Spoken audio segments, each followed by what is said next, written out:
Hello दोस्तों, welcome back to our channel law vacancy. और आज के इम्पोर्टेंट सेगमेंट में हम जिस नोटिफिकेशन के बारे में बात करने जा रहे हैं वो ईपीएफओ यानी कि एम्प्लॉयज प्रोविडेंट फंड ऑर्गेनाइजेशन ने निकाला है। ईपीएफ जो आपका पीएफ वगैरह करता है और जो ऑर्गेनाइजेशन उसे हैंडल करती है वो ईपीएफओ।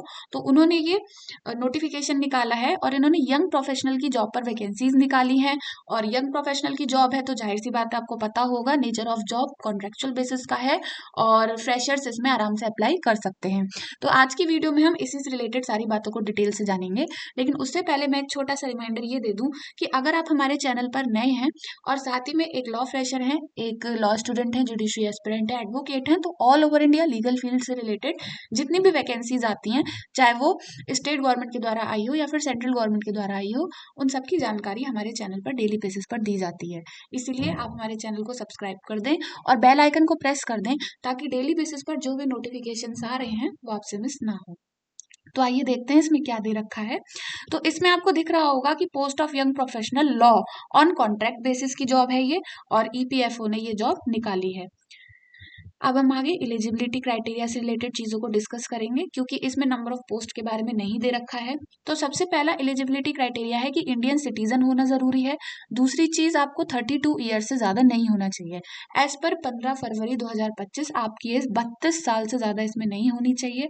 और इसमें आपका जो आपसे एक्सपेक्टेड है कि आपको क्या क्या आना चाहिए, तो आपको understanding of law and litigation system, मतलब लॉ समझ आनी चाहिए, लिटिगेशन सिस्टम समझ आना चाहिए।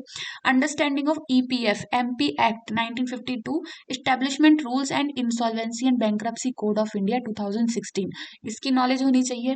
एनालिटिकल एबिलिटी अच्छी होनी चाहिए। Knowledge of information technology tools यानी कि एससीसी ऑनलाइन, खासकर जो लीगल से रिलेटेड है, मनुपात्रा और HeinOnline. Aptitude for research, oral and written communication skills, चाहे वो हिंदी के हों, इंग्लिश के हों, मेजर तो इंग्लिश के ही मांगते हैं। Judgment and interpersonal skills आपके अच्छे होने चाहिए। तो कुछ कुछ कुल मिला के आपका जो स्किल पावर है वो इसमें अच्छा होना चाहिए। फिर इसमें एजुकेशनल क्वालिफिकेशन की बात करूं तो एसेंशियल यानी कि ज़रूरी है आप एक लॉ ग्रेजुएट होने चाहिए। और आपको, आपके पास अगर एलएलबी की डिग्री है तो भी चलेगा, बीएलएलबी की डिग्री है तो भी चलेगा। डिजायरेबल, अगर किसी ने एलएलएम कर रखी है या फिर पीएचडी कर रखी है तो उसको थोड़ी सी इसमें ज़्यादा प्रेफरेंस दी जाएगी, थोड़ा उसके लिए ज़्यादा अपर हैंड हो जाता है। फिर उसके बाद इसमें जो अपर एज लिमिट है वो 32 ईयर्स है। और जो आपका रेन्यूमरेशन रहने वाला है वो 65%, 65,000 रहेगा, यानी कि आपका इसमें जो सैलरी रहेगी वो 65,000, 65,000 रुपये पर मंथ रहने वाली है। अब हम आगे और भी चीज़ों को थोड़ा सा जान लेते हैं। तो इसमें जो आपका रोल एंड फंक्शंस है वो क्या होगा, आपको मेंटेन करना है, मॉनिटर करना है सारा डेटाबेस जो कि स्टेट एडमिनिस्ट्रेटिव ट्राइब्यूनल्स में हो रहा है। मतलब जो भी ट्राइब्यूनल्स कंडक्ट कर रहे हैं, जो भी कैट के उसमें जो भी डेटा आप वहाँ से प्रोड्यूस कर सकते हैं, इंपॉर्टेंट जजमेंट है, केस लॉज है, वो लिख के रखना है। जो भी आपको कोर्ट में और जो भी हियरिंग वगैरह में जो भी जजेस वगैरह अपना प्रोनाउंसमेंट दे रहे हैं उसको बहुत अच्छे से उसका डेटा रखना है। ड्राफ्टिंग करनी है पेटिशंस की, रिप्लाईज की और एफिडेविट्स की। और साथ में आपको जो भी असिस्टेंस आपको ईपीएफओ को प्रोवाइड करनी है, पैनल जो एडवोकेट है, मतलब ईपीएफओ का जो एडवोकेट्स का पैनल है उनको असिस्टेंट प्रोवाइड करनी है। और आपको लीगल पॉइंट ऑफ व्यू देना है वेरियस डॉक्यूमेंट्स में, नोटिस में। और आपको जो पटिशन्स हैं उसमें स्क्रूटिनी करनी है, उसे खोजबीन करनी है, देखना है। और कोई भी वर्क जो कि कॉम्पिटेंट अथॉरिटी आपको दे वो भी आपको इसमें कंडक्ट करना है। अब इसमें जो टेन्योर है, individual will be engage for period of 11 months for providing high quality service on specific projects as per requirement of the EPFO offices. तो आपको 11 मंथ्स, वही एक साल के लिए आपको इसमें एज अ यंग प्रोफेशनल रखा जाएगा।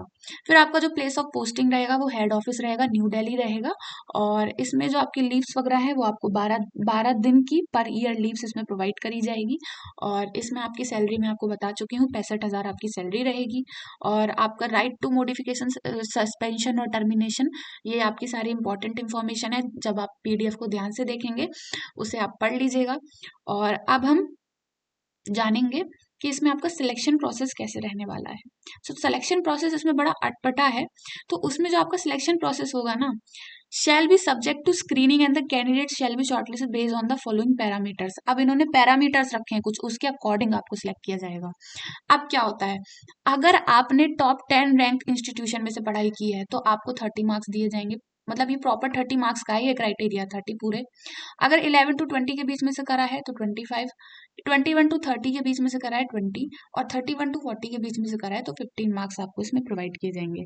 पहला पहला जो आपका इसमें फर्स्ट उसका क्राइटेरिया है। फिर दूसरा इसका जो क्राइटेरिया है वो एकेडमिक क्वालिफिकेशन डिग्रीज।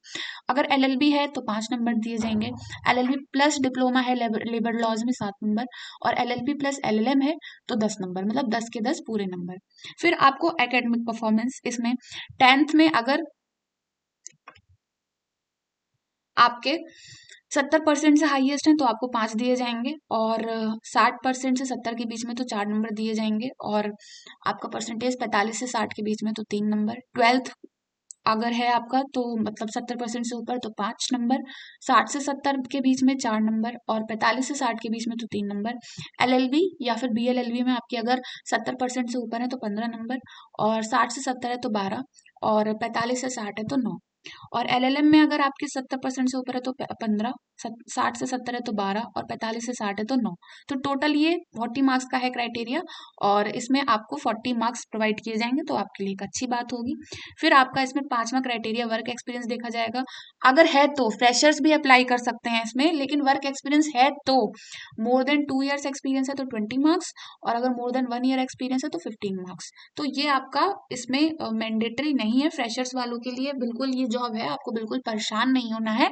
लेकिन हाँ, अगर आपके पास है तो आपका ये क्राइटेरिया चेक किया जाएगा। अब उसके बाद इसमें एक चीज और है, internship duration.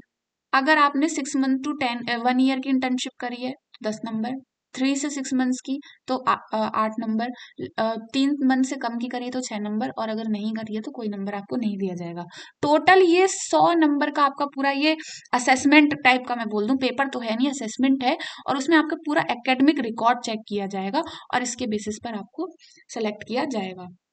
In case of CGPA, the same should be multiplied by factor of 9.5 to reach at percentage. In case of tie, the candidate younger in age should be given preference. The latest NIRF ranking shall be applicable as available on the last date of application. तो इसमें इन्होंने ये लिख रखा है कि universities की जो प्रेजेंट करंट NIRF की रैंकिंग है उसे मान्य किया जाएगा।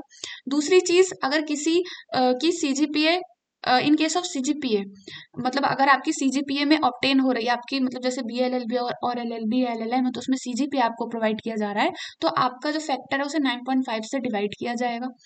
और अगर दो लोगों के बीच टाई होता है तो जो भी पर्सन यंगर है उसे इसमें प्रेफरेंस पहले दी जाएगी। तो यही था आपका सिलेक्शन प्रोसेस से रिलेटेड सारी जो इम्पोर्टेंट इंफॉर्मेशन थी। अब हम इसमें ये जानेंगे कि आप इस एप्लीकेशन प्रोसेस का पार्ट कैसे बन सकते हैं। तो इस एप्लीकेशन प्रोसेस का पार्ट बनने के लिए आपको कुछ भी ज़्यादा नहीं करना है। इसमें जो प्रेस्क्राइब्ड परफॉर्मा इन्होंने नीचे दे रखा है, मैं आपको अभी दिखा दूंगी, वैसे ही उस परफॉर्मा को मतलब प्रिंट आउट करा के उसे फिल वगैरह करके अलोंग विद योर डॉक्यूमेंट्स इनका ये जो ईमेल एड्रेस है इस पर आपको सेंड कर देना है। और यही आपका एप्लीकेशन प्रोसेस है, मतलब ऑनलाइन ही आपका एप्लीकेशन प्रोसेस रहने वाला है। या फिर आप apply on national career service portal जो कि ncs.government.in, अगर आपको यहाँ से नहीं हो रहा है तो आप यहाँ पे जाके भी अप्लाई कर सकते हो। और इसमें अप्लाई करने की जो लास्ट डेट रहेगी वो आपका 15 फरवरी मान लीजिए, क्योंकि 24 तारीख को ये नोटिफिकेशन आया है तो 21 दिन तक खुला रहेगा, तो 15 फरवरी आपका लास्ट डेट इसमें रहने वाला है। और फिर उसके बाद मैं आपको एप्लीकेशन का परफॉर्मा दिखा देती हूँ।